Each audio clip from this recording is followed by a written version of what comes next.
Hello, it's Angie with Alexander Reborns Nursery, and I just wanted to have a little conversation with you today about some of the reasons why I collect and how my journey is as being a collector. Right now, I want some of my babies just to be in the shot to give you something to look at, and why not have their cute faces in the camera as I talk? The first question that I'm asked all the time is, how did I find out about reborning?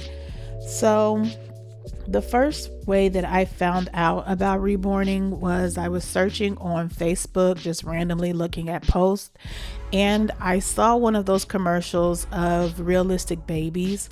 I'm sure everybody that's on Facebook sees those commercials, and some of those sites are not valid sites, but they show you the realistic looking babies. Sometimes they're silicone, and I saw those babies, I want to say back in 2017, and I always wanted one, but I didn't know how to go about getting one. But the desire to have a reborn was there, so I kept watching those videos and just hoping that one day I would be able to afford one. So I was able to look at some of the Facebook groups that they had online, more specifically ethnic reborns for sale and reborn dolls of color. I joined those groups and I started seeing all their beautiful babies on there, and I was completely in love with them. And so I ordered my first reborn back in 2019. I haven't been a collector that long, but I saw this really sweet baby. He was a budget baby. I want to say he was only 175 at the time, and I ordered him, and when he came home I was so in love, and I just knew that I was in the right place, and I just, from that point, I was completely hooked and just wanted more babies. So that's how my journey started. I do know that before I found one of those reborn groups, that I did go on a website, and at the time I didn't know that they had like scam websites. So I tried to order one of those babies that I saw on Facebook, and I ended up being scammed, and they sent me a baby that looked nothing like the one that I saw. And I'm sure that if you started out reborning from Facebook or from those commercials, that you know exactly which baby I'm talking about. He had on like a little blue onesie, and he was almost like a Dollar Tree baby.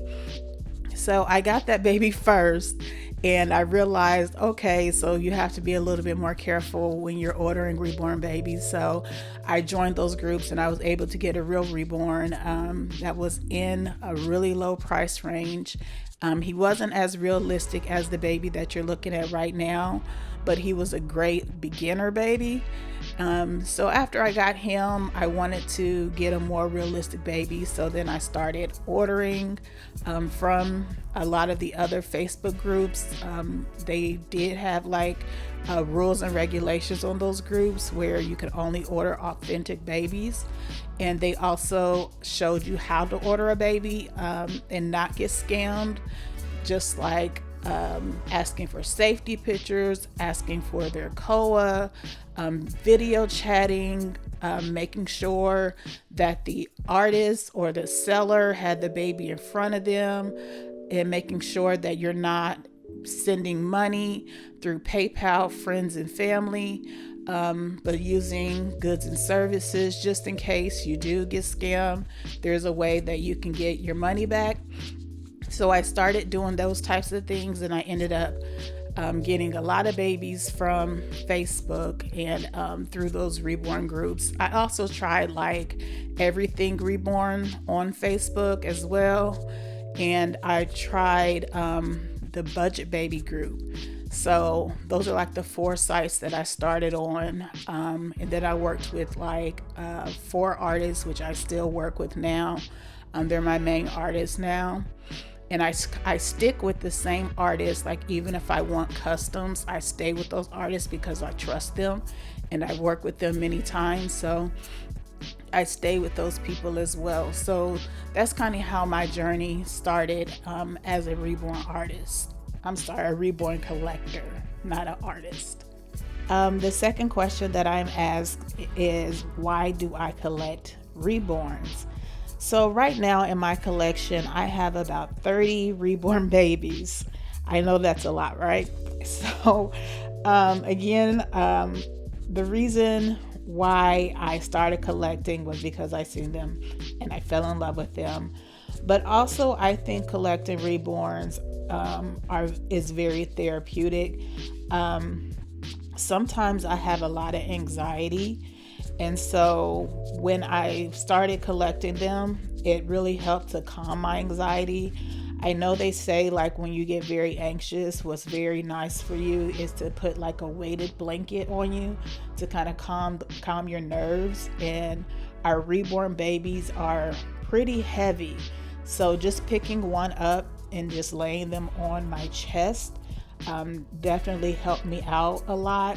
It calmed me down. Or coming home and changing them like they're real babies and looking at them as real babies sometimes. Well, not looking at them as they're real babies, but changing them and maybe role playing like you're feeding them is very relaxing, especially if you've been a mother before. I've been a mother before, and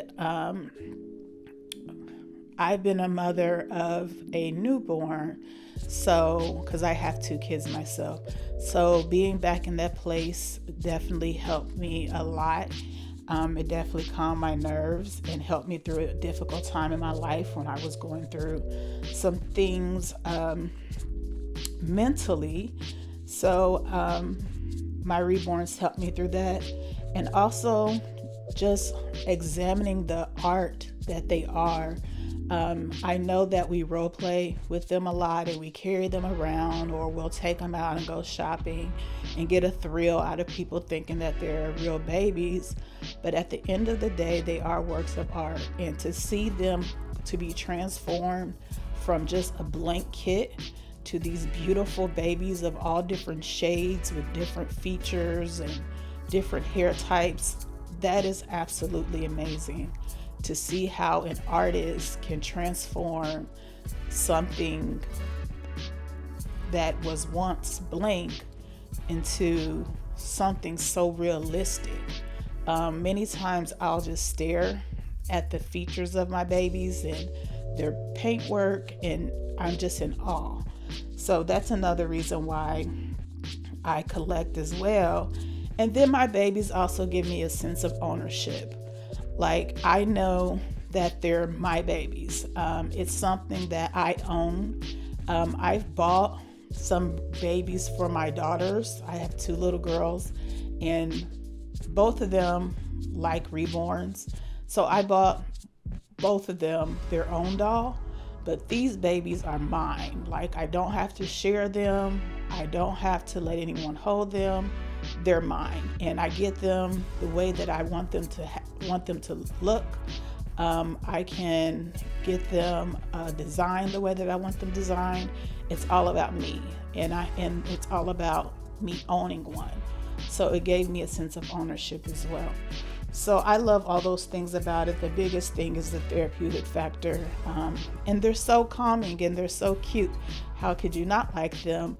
Okay, so I get the big question that everybody wants to know. And the baby that you're looking at now is Donovan, my sweet boy.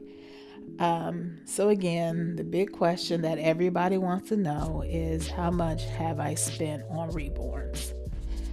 Well, that question is complex because it depends on the doll, and it depends on how you take care of your dolls. So my most expensive doll, I want to say I spent $2,600, and my least expensive doll, I spent $175. So the baby that you're looking at right now is what you would call a budget baby, and he was only $200. So it's possible to spend $200 on a reborn baby if they're out there.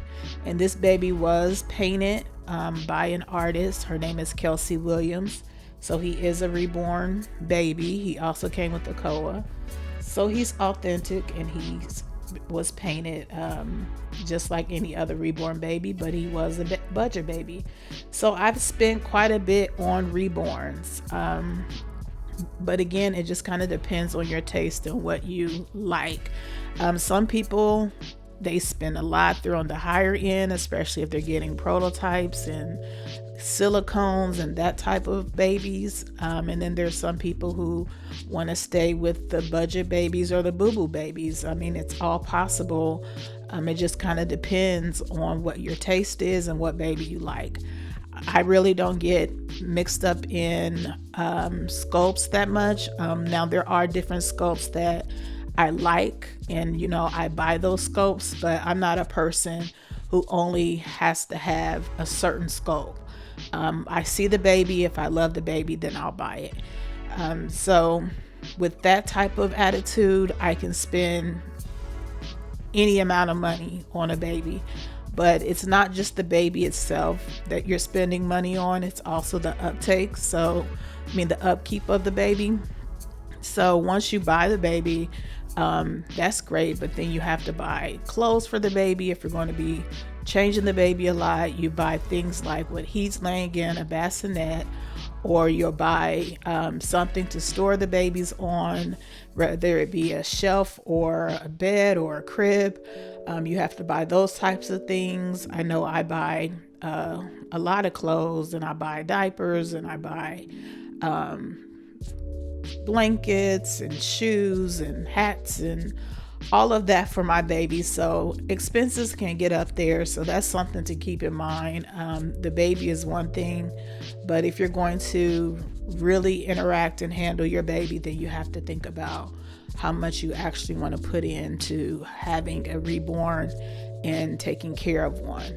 I know there's some people who have the babies and they leave them in the same clothes and just put them either in on a shelf or like a china cabinet or something like that, and just leave them there for display, and that's fine. And then there's people like me who handle the babies a lot. But like I said, it just depends on your own taste and how you interact and handle your baby. I think this baby is pretty cute, for what I paid for him. He's not as realistic as my other babies, but he works. He's a great addition to my collection. I always have at least one or two budget babies in my collection, and I think he's about my third budget baby. And I think he's great for what I pay for. And again, it just kind of depends on what you're into and what you want. So there is no set price for me. If I see a baby that is $3,000 and I really want the baby, then I'll pay it. If I see a baby that's $90 and I really want it, I'll pay it. So I really don't have a number. And some people say you can't find a reborn for that much, and you actually can, but you have to make sure you do your research, and you have to be careful. The sites that you're on, they have a group on Facebook where they have babies that are under $200, so with shipping included. So it can be done, but of course you want to do your research and be very, very careful with who you're buying the baby from, because if you see a super realistic baby or a super popular sculpt and they're wanting low $100 for it, 9 times out of 10 it's a scam baby. So I would be very careful with that. Or if you are on a website and they're selling a realistic baby for $100, I wouldn't get into that. And also trust your instinct. Most of the times when I buy a baby, if the artist doesn't sound right, they're not wanting to give you a safety picture, or if the safety picture looks photoshopped, or they're not wanting to give a COA, then I pass on every baby. And I've had to pass on quite a few. And I was lucky because later on down the line, they came up on the scam list. So again, you have to put in that time and figure out which baby is actually legit and which one maybe a scam baby. But again, it all goes into the pricing of the baby. Some of the kits cost $100. So it just depends. Again, it depends on what the kit is. So for me, I've spent everywhere. I don't have a set number. I've spent everywhere. So, and I've spent even more on how to take care of them and the upkeep of them. Okay, so the last thing that I'm asked or people talk about is, what does my family and friends think? Okay, so as far as my family at home, for the most part, I've had good luck. My children, they think my dolls are amazing. They come in, they change them, they want to be involved in my role play. They absolutely love my dolls. My spouse at first was kind of like, what is this all about? But then she got used to them and realized that they were helping me. So it was like, okay, whatever. So I have a lot of support with them at home. Now, as far as friends, I've heard a lot of different things. My best friend has always been very supportive. Like, she came around and she takes the babies with her sometimes. She fell in love with the twins. I call them her babies because she just absolutely loved those babies. She took them home with her and pretended that they were sleeping, and it was just sleeping with her. It was really a cute little role play for them. So she's fine with it. I have other friends who are like weirded out by it. They're kind of like standoffish. When they come in my room, because I used to have them surrounded in my bedroom. Now they're not in my bedroom as much. They're put away, but they used to be like surrounded. There were beds everywhere, shelves and clothes and bottles and all of that as soon as you came into my bedroom. So they would kind of look at me weird, and even one of them asked me if I was okay. So that was a little different experience. They thought I was really weird for doing it. And then there are some people who think that I have some type of mental problem, like I'm delusional, or I think that these babies are real, that I'm wasting money, and the list goes on.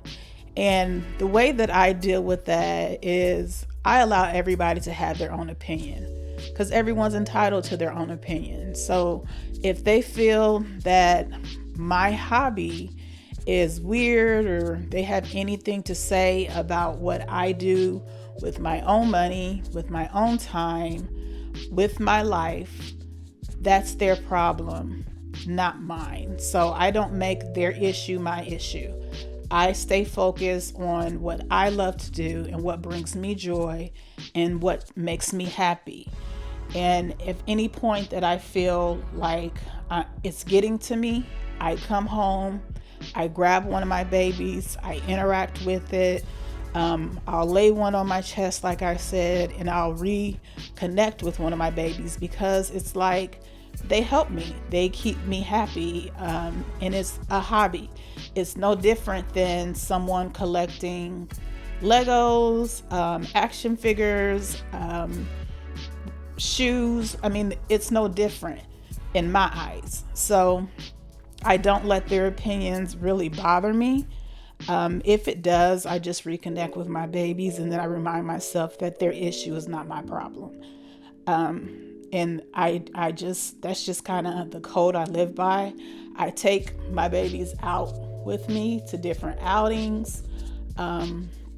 And sometimes, for the most part, I've not had any negative responses like people would think. I've not had a lot of negative stares or someone come up to me and say something disrespectful. I've not had anything like that. Every now and again, I'll catch a stare, or they'll kind of nod their head like, okay, but I've had a pretty good experience taking my babies out. Now, they do look very realistic when I take them out, so maybe that's why, but I take them out. And one time I took several out at one time. I put them all in. I went to Hobby Lobby and I filled up the cart with all Reborns, and I took them in the store, and people still were very welcoming and came up and, looked at them and wanted to know more about them. And I still didn't get a negative response. So it's all about how confident you feel and your attitude towards them. I wasn't shy. I don't feel like there's something wrong with me. I know that my babies are dolls. I call them reborn baby, or I call them babies, but I'm very aware that they're dolls. So when they have different remarks, it doesn't bother me at all. I think it's hilarious sometimes. Actually, like if I post them on my Facebook page, people would be like, "Oh my goodness, that baby is just so cute. Who's the mom?" And I just think that type of stuff is hilarious, because I'll say that's my baby, or I'll say, "Hey, I had a new baby," and people don't know that I'm talking about a reborn, and they'll congratulate me all the way down my wall. And I just sit back and I just think that's so entertaining for me. Maybe I am the weird one. But I find the joy in them being uncomfortable anyway. So that's how I interact, and that's how I take on the whole "you're weird, you're crazy." And then sometimes I just ignore them, because people are ignorant to this hobby. They have their thing, but there's nothing they can do if you ignore them, period. They can't bother you, they can't get to you if you don't even acknowledge what they're saying. So even on these videos or on YouTube, as I role play, I'll get some negative comment about them, and I don't even respond. I just either remove the comment or I'll act like it's not there, because some people want attention that way. So I say, if you love your babies and you love interacting, it doesn't matter what anybody else says. So those are like the 4 points that I get asked the most about my babies. This is part 1. I'll come back again and kind of fill you in on some of the other things that I'm asked. But for now, that concludes this video. Hope you guys learn something or understand more about me when it comes to collecting. If you have any more questions, just drop it in the comments. If you like this video, please like it, subscribe to the channel, and you'll see more of these gorgeous babies that I just showed you, as well as my other babies. All right, thank you.